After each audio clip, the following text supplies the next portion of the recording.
Alô, alô, escambautas, eu sou o Wilson Júnior e hoje vamos conversar sobre a maldição na mansão Bly.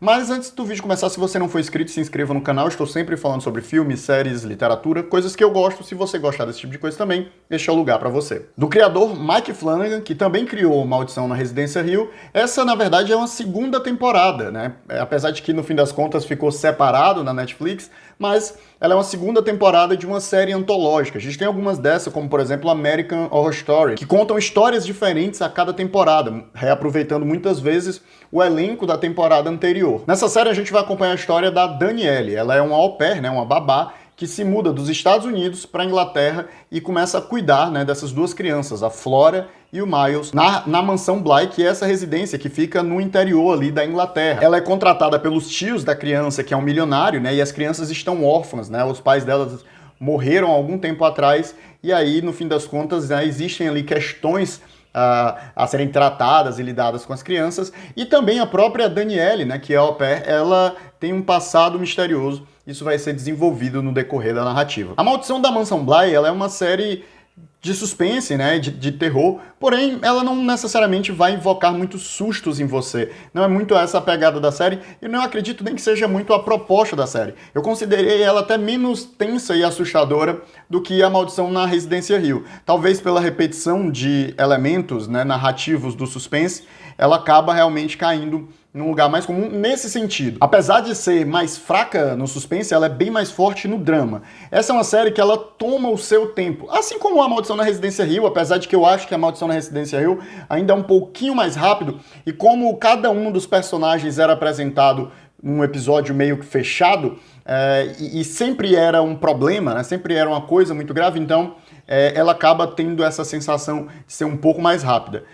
Aqui a gente vai ter ali os 3 primeiros episódios, em especial da série, muito lentamente construindo as principais peças, montando ali o cenário para que a gente possa ali compreender as consequências, né, totais do que está acontecendo na casa, do que é a maldição, se é sobrenatural ou não, quem são os sujeitos e os personagens que estão envolvidos dentro dessa trama. Então, apesar de ser uma série bem cadenciada, ela é interessante, justamente porque, né, essa atenção aos personagens é muito bem feita, então eles são muito bem construídos. Não só a Danielle, mas todo mundo que está envolvido na narrativa tem o seu arco próprio bem desenvolvido, né, e alguns personagens com episódios dedicados exclusivamente a eles. Eu destacaria, né, o episódio que eu mais gostei na temporada, é o episódio dedicado à personagem da Hannah Gross, que é a governanta da casa.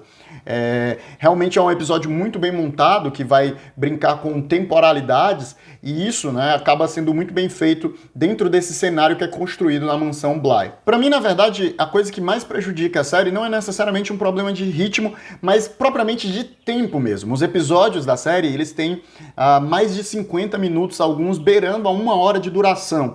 E a sensação que eu tenho é que com 45 minutos eles poderiam contar a mesma história que foi contada dentro do episódio, sem tomar tanto tempo, né? Sem fazer tomadas muito longas. A série tem muito disso, ela acaba fazendo tomadas muito extensas, gastando muito tempo em uma cena em específico que ela poderia ser resolvida de maneira mais fácil e mais rápido. Então, no fim das contas, apesar de que eu não achar que ela tem um problema de ritmo, né, como temporada, né, a série como um todo, eu acho que ela tem um problema de ritmo no geral, porque todos os episódios são mais extensos do que eles deveriam. Falando sobre uma série que se constrói personagens, né, então isso obviamente ancora-se muito em atuações.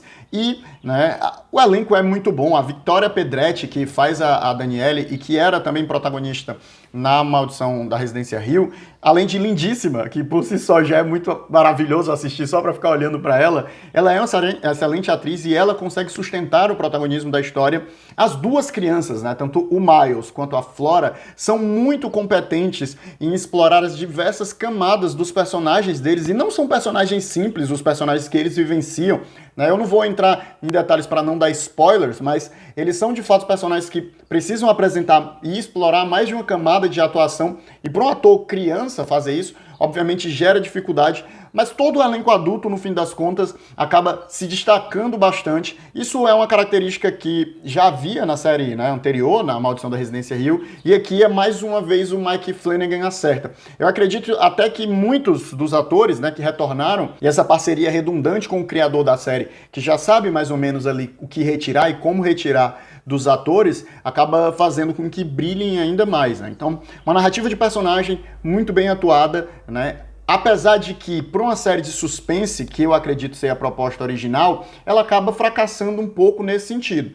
Em contrapartida, como eu disse anteriormente, né, ela entrega uma excelente série dramática. Se você gostou da Maldição na Residência Hill, provavelmente você vai gostar da Maldição na Residência Bly. Para mim, no fim das contas, essa mudança, né, da diminuição do tom de suspense e aumento do tom dramático acaba se tornando um acerto. Porque no fim das contas, se ela fosse tão suspense quanto seria a Maldição na Residência Hill, poderia acabar meio que sendo uma coisa repetida, né? Então, eu acho que esse subterfúgio de abraçar o drama, ele acaba como uma forma de diferenciar as duas séries, né? De criar uma identidade própria para essa. Tempo é algo que eu sempre reclamo em série. E apesar de que nessa há excessos, eu gostei dela, então seria impossível para mim não recomendá-la para vocês, né? Fica a indicação, se você curte esse gênero, né? Essa é uma boa pedida e é um dos acertos da Netflix no ano.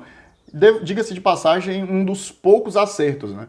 As boas séries desse ano eu não vi, né? Pelo menos no meu top 10, se eu for pensar, e eu vou fazer eventualmente, ao chegar ao fim do ano, um top 10, por enquanto não tem nenhuma série da Netflix. É até uma coisa curiosa para se dizer, especialmente no ano onde a maior parte dos canais teve dificuldades de produção e de lançamento, né? Eu não esperava que talvez a Netflix fosse ter esse tipo de problema, mas acabou acontecendo. Mas isso é um assunto para um outro vídeo. A gente se vê numa próxima e tchau.